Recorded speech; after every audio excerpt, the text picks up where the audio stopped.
Hello students, I am Meenakshi assistant professor of commerce in कन्या महाविद्यालय Kharghoda. Students आज का हमारा टॉपिक है important terms to be used in royalty accounts. इस टॉपिक पे जो फर्स्ट वीडियो मैंने बनाई उसमें मैंने आपको रॉयल्टी का मीनिंग, रॉयल्टी के टाइप्स और इसके अलावा मिनिमम रेंट और रॉयल्टी में डिफरेंस बताया था। आप सब लोगों ने वो वीडियो अगर नहीं देखी है तो आप कॉलेज के यूट्यूब चैनल पे जाके एक बार उस वीडियो को ज़रूर देखें। आज हम पढ़ेंगे कुछ इंपॉर्टेंट टर्म्स जो रॉयल्टी अकाउंट्स में यूज़ होती हैं। इसमें सबसे पहली टर्म है लेजी। लेजी कौन है? लेजी वो पर्सन है जो एसेट को यूज़ करता है, किसी के द्वारा दिए गए एक्सक्लूसिव राइट का यूज़ करते हुए प्रोडक्शन करता है, सेल करता है, उसे हम लेजी कहते हैं और ये रॉयल्टी पे करता है।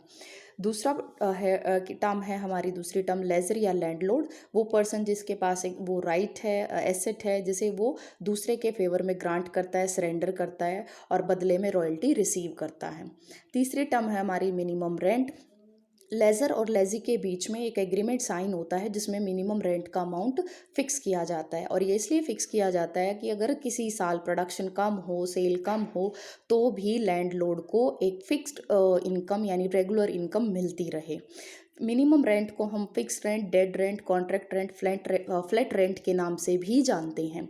मिनिमम रेंट और एक्चुअल रॉयल्टी में से जो अमाउंट ज़्यादा होता है वो लैंडलॉर्ड को पेबल होता है, यानी कि लैंडलॉर्ड को दिया जाता है। अब ऐसा हो सकता है कि कई बार परिस्थितियां ऐसी होती हैं कि स्ट्राइक हो जाती है जिसकी वजह से लेजी को बहुत नुकसान होता है, प्रोडक्शन नहीं कर पाता, तो उसके लिए भी एक रिलैक्सेशन है कि समझौते में ये पॉइंट मेंशन किया जा सकता है, एग्रीमेंट में ये पॉइंट मेंशन किया जा सकता है कि अगर किसी साल कुछ स्पेशल सर्कमस्टांसेस होंगी तो मिनिमम रेंट के अमाउंट को रिड्यूस किया जा सकता है, यानी लैंडलॉर्ड वहाँ जितने दिन स्ट्राइक रही, लॉकआउट रहा, उतने दिन का मिनिमम रेंट छोड़ देगा, यानी कि घटा देगा, तो मिनिमम रेंट कम हो जाएगा उन सिचुएशन में या उस ईयर में।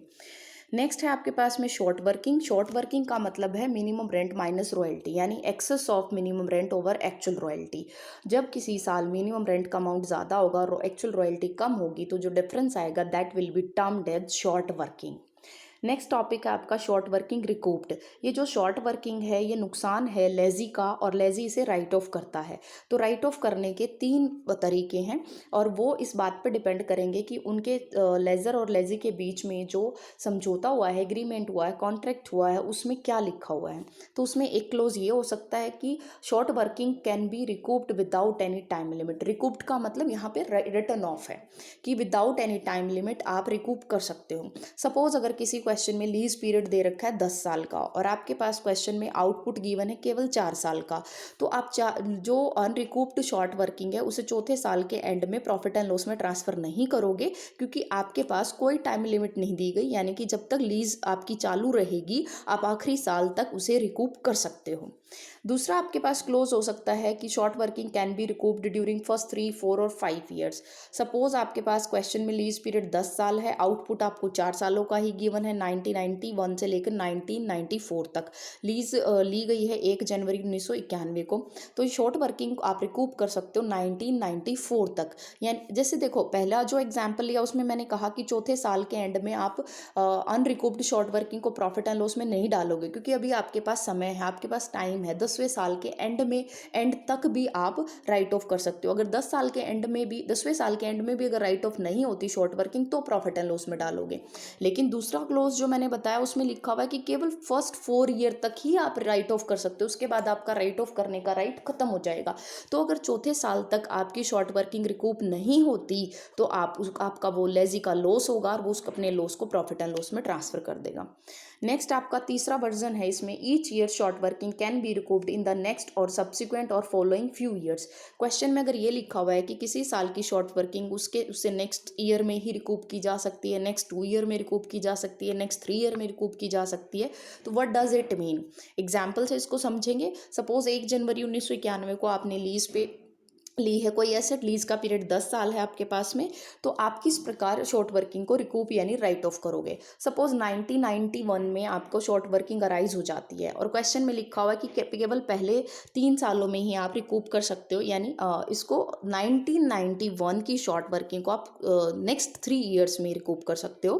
तो 92, 93, 94 में वो रिकूप होगी। अगर 94 के एंड तक वो पूरी राइट ऑफ नहीं हो पाई तो आप उसे प्रॉफिट एंड लॉस में ट्रांसफर कर दोगे। इसी तरह 1990 92 की अगर कोई शॉर्ट वर्किंग है तो उसको नेक्स्ट 3 ईयर्स यानी 93, 94, 95 तक रिकूप कर पाओगे। अगर 95 तक वो रिकूप नहीं हो पाती तो फिर वो लेजी का लॉस है, यानी वो अपने प्रॉफिट एंड लॉस से उसको चार्ज करेगा। इसी तरह 93 में अगर शॉर्ट वर्किंग अराइज होती है तो वो 94, 95, 96 यानी नेक्स्ट 3 ईयर्स तक ही रिकूप कर सकता है, एंड सो ऑन। ये प्रोसेस ऐसे ही चलती रहेगी। तो स्टूडेंट्स, ये 3 तरीके थे। पहले में था विदाउट एनी टाइम लिमिट, यानी कि आपका जब तक लीज पीरियड है आपको राइट ऑफ करने का अधिकार है।